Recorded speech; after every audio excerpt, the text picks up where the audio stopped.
આ કાકા ને બાપા ને ભાઈ મારીને હવે આગળ ભોગવવાની. હાલો ઈ કે હેમાળે હાડો. ઝઘડામાં બાપુ હાથ થાય, માર ખાવ તો ફાયદો નથી, મારો તો ફાયદો નથી. ના રામાયણ અખિલ નો માલિક રામચંદ્ર પરમાત્મા જેથી વનમાં ગયો ને તેથી લક્ષ્મણ ને કહે છે, લક્ષ્મણ કાલ 14 વર્ષ પૂરા થાય ને હું આવતો રે, બાપ નું ધ્યાન રાખજે, રાજ નું ધ્યાન રાખે, કાલ આવતો રે. અને લક્ષ્મણ કહે છે, મોટા ભાઈ મર્યાદાનો ભંગ થતો હોય મને માફ કરજો, પણ તમે મારા બાપ છો, સીતા મારી માં છે, મારા મા બાપ વનમાં હતા હોય તો અયોધ્યા રાજ જેને જોઈને મુબારક. નોખી નોખી માયુના સોરા હતા તોય બાપુ અયોધ્યાની ગાદી બાકસના ખોખા ઘોડે રખડતી હતી. એટલે દશરથ તારો દરબાર ઇન્દ્રજની આશા કરે ભાઈઓ વિનાનું બેકાર કડવું લાગે. કાગડા અયોધ્યાની ગાદી બાકસના ખોખા ઘોડે રખડતી હતી, કોઈ ધણી નહોતો મારા રામ. અત્યારે હગા ભયું તમે તો વેચ જમીન આટલું હગો ભાઈ હગા ભાઈ મારી નાખે. એક જાય ઉપર ને એક જાય માઇલબા, જમીન તો અહીંયા પડી. એટલે સંતોએ કહ્યું કે ધરતી રાજા રામની કોઈની પૂરી કરી આશાની માત કઈક રાણા રમી ગયા ને કઈક બે ગયા નિરાય. હું કામ ઠેકડા ભરો. પછી ઓલો માલપા હોય ને એની ખબર કાઢવા જાવ ને હું કે ઓલું પોસાવી કાનું રહ્યું ભલે જાય પણ મને કટાવો તા વેચ જવા દીધી હોત. તારે મોડું થઈ ગયું. સમયની હારે હાલો. ગઈકાલ અપાર સુધી પાછી આવવાની નથી અને આવતીકાલ કેવી આવવાની ખબર નથી. આજ આપણે ભજનના બાપુના સાનિધ્યમાં સંતવાણીમાં બેઠા છીએ, બસ એટલું યાદ રાખો. ભવની ખોડવાની જરૂર નથી, કાલની ખબર નથી ભવની શું ખોડવી હોય નથી. બધા કહેતા ઉપર સ્વર્ગમાં ઇન્દ્ર ભગવાન સોનાના સિંહાસન ઉપર બેઠા છે, અહીંયા ઇન્દ્રને પૂછ રહ્યું છે, અહીંયા ફુવારા છે, અહીંયા કોઈક જીવ્યું હોય કોણ માર પગ ચાલવા જીવ્યું કોઈ ડીંગ આમ જ હાલે છે. આ સ્વર્ગ છે, બીજું શું સ્વર્ગ કોઈ છે નહીં કઈ. તમે હા મળો ને જય માતાજી જય સીતારામ કરો, આ સ્વર્ગ છે, બીજું કઈ છે નહીં. મારા રામ આનંદ કરી લ્યો, હળવા ફૂલ થઈ જાઓ, મોજ કરી લ્યો. અને તમે બધા મને શાંતિથી સાંભળ્યો બદલ બધાનો ખૂબ ખૂબ આભાર. કઈ ભૂલચૂક થઈ હોય તો માફ કરજો.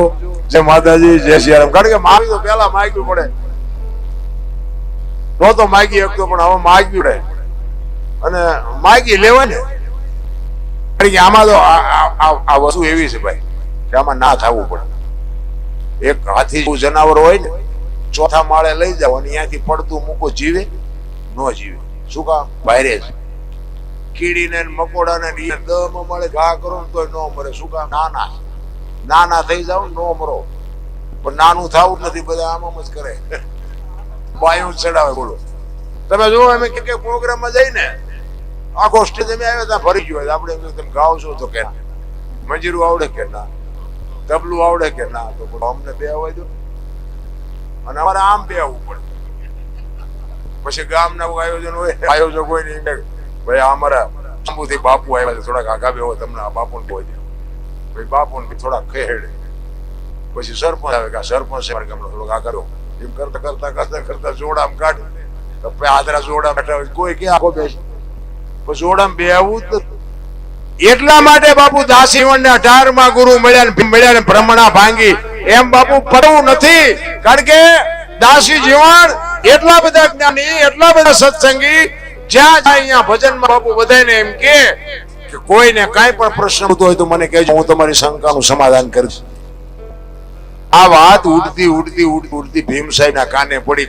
કીધું કે રે બાપુ આયના ફલાણા ગામનો એક દાસી જીવન કરી છે અને એવો ભગત, તમે ગમે સવાલ પૂછો ને કોઈ પણ પ્રશ્ન એનો તમને જવાબ દો. એમ તો કે હા આનકોર ક્યાંક ભજનનો પ્રોગ્રામ થઈ ગયો, મારે આવું છે ને સાંભળવા.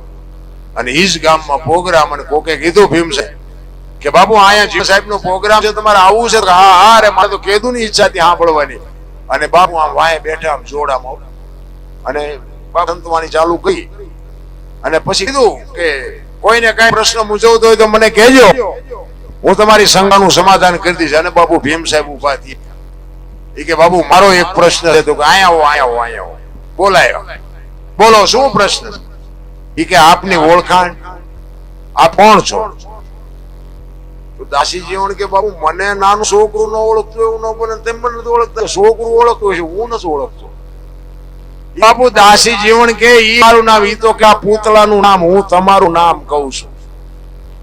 અને ભાઈ દાસી જીવન હલવાણા હો. ઈ કે આ સાચી છે, આ ગાલ છે, આ કપાળ છે, આ માથું છે, તારું દાસી જીવન જાય. એમાં દાસી જીવન બોલા હલવાણા.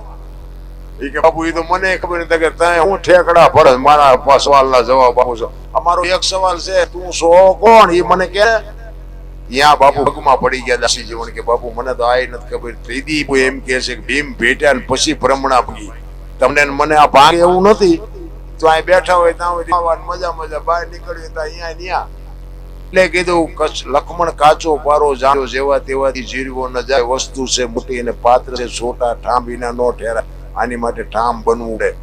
અમે ગમે એવી મજા આવી ને હવે એમ કે મજા આવી મજા આવી મજા આવી, પણ આપણે કઈક યાદ રહ્યું કે ના યાદ કઈ નો રહ્યું. હું જાય ઈ ડખા છે.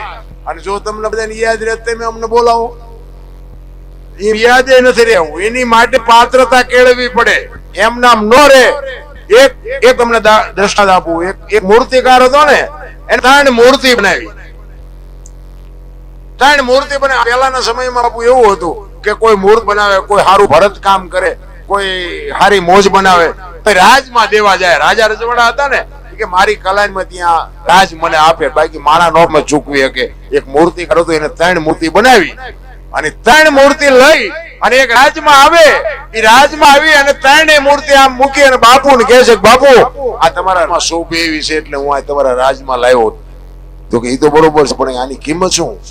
એટલે બોલે કીધું આના 10 રૂપિયા, આના 100 રૂપિયા, આના 1000 રૂપિયા. બાપુ કે મૂર્તિ તો આની 3 હરખી જ છે. કે બાપુ હરખી છે, તમારા બધા રોટલા મફતના કૂટે પૂછો તો આમાં કઈ ખબર પડતી હોય. એક જ હરખી બાપુ, લાય, ઊંચાઈ, ડિઝાઇન, કલર, વજન એક હરખી. 3 મૂર્તિ. અને ઈ કે એક ના 10, એક ના 100, ના 1000. ઈ કે પણ હારું આમાં કઈ તો પડતી નથી. પછી એક મૂર્તિના કાનમાં હળી નાખી, આઈનપાના કાનમાં નીકળી કે બાપુ આ 10 વાળી. આઈનપા કાનમાં બીજી મૂર્તિને કાનમાં હળી નાખી, આમ નીકળી કે બાપુ આના 100. અને એક મૂર્તિને કાનમાં હળી નાખીને આમ પેટમાં ગઈ કે બાપુ આના 1000. હવે કઈ ટપા પડે આમાં કોઈને? ઈ કે તું કે ને આવડા મફતના જે હારા હાડકા હોય શું ખબર પડે? ઈ કે હારી વાતું સાંભળીને જે પેટમાં ઉતારે ને એના 1000 રૂપિયા આવે.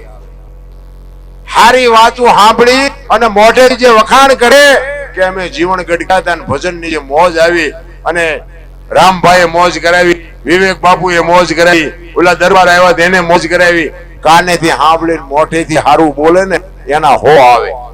અને આ કાને સાંભળે ને આ કાને કાઢે એના 10 આવે. બાપુ આ 10 રૂપિયા વાળી આ છે. એટલે 1000 ની નો થાવ કઈ નહીં, ભાવ 10 ની નો થતા 1000 100 વાળી જ રહેજો. એટલે મારો કહેવાનો મીનિંગ એ છે બાપુ, જીવનમાં છે ને મહેનત કરવી પડે અને સાચું સમજવું પડે. હું તમને એક જ વાત કરું, ભોળાનાથ નો હમણાં મહિનો ગયો ને, શ્રાવણ મહિનો, બધા દૂધ ચડવતા છે, ફૂલ ચડાવે, બીલી ચડાવે, ગંગાજળ ચાવે.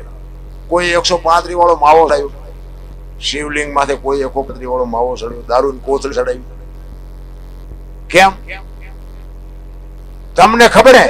આપણે બેહારેલો છે, આપણે લઈ આવ્યા છીએ, આપણે બેહાર્યા છે, તોય અંદરથી આત્મા આપણો કે છે ને કે ઈશ્વર છે, અહીંયા આવો જ લઈ જવાય. આ શિવલિંગ ઉપર આવી વસ્તુ ન ચડાવાય. તો આ નથી દેખાતું કે આવડું મોટું ઈશ્વર જીવતું જાગતું શિવલિંગ આપ્યું છે ને એની માથે આપણે શેનો અભિષેક કરી છે? નથી દેખાતું? એટલે મહાપુરુષો કહે છે મારા રામ કે ખાવાનું ખવાય, પીવાનું પીવાય, ન પીવાનું ન પીવાય. મારા રામ સંધિ થોડાક દૂર રહેજો. જો કે અમારે આ બીડું ચા ના લખણ અમારે છે એટલે અમારે બીડીયું ન ખવાય. પણ જે મોટા મોટા વ્યસન છે ને બાપુ, જમીન વહી જાય, રહેવાના સાપરા વ્યા જાય, એવા વ્યસન ન કરો. કારણ કે અત્યારે વ્યસનની દુનિયા છે, ચા ને બીડી ને માવો ને આવો એ તો બધું નોર્મલ. પણ જે મોટા, મારે નામ નથી લેવું, પણ એ મોટા વ્યસન છે ને એવા હોય ને તો ધીરે ધીરે બાપુ એનો ઓછા કરી નાખે. કારણ કે કેટલા કુટુંબ પાયમાલ થયા છે ને મેં મારી નજર જોયા છે. એટલા માટે તમે કદી વ્યસન મૂકી દે, 5 રૂપિયાનો તમને ફાયદો થાય ને તો કે મારા ઘરે તમે નાખવા નથી આવવાના. અમુક ઘર બરબાદ થયા છે ને એટલા માટે મારો હાથ થશે. એટલે હું તો હાથ જોડીને કહું છું. અને હાથ હું કે તમારીથી ફાટી પડું છું ને હાથ જોડું એવું નથી. હું હાથ એટલા માટે જોડું છું કે આ કરીને બરબાદી ન કરાય.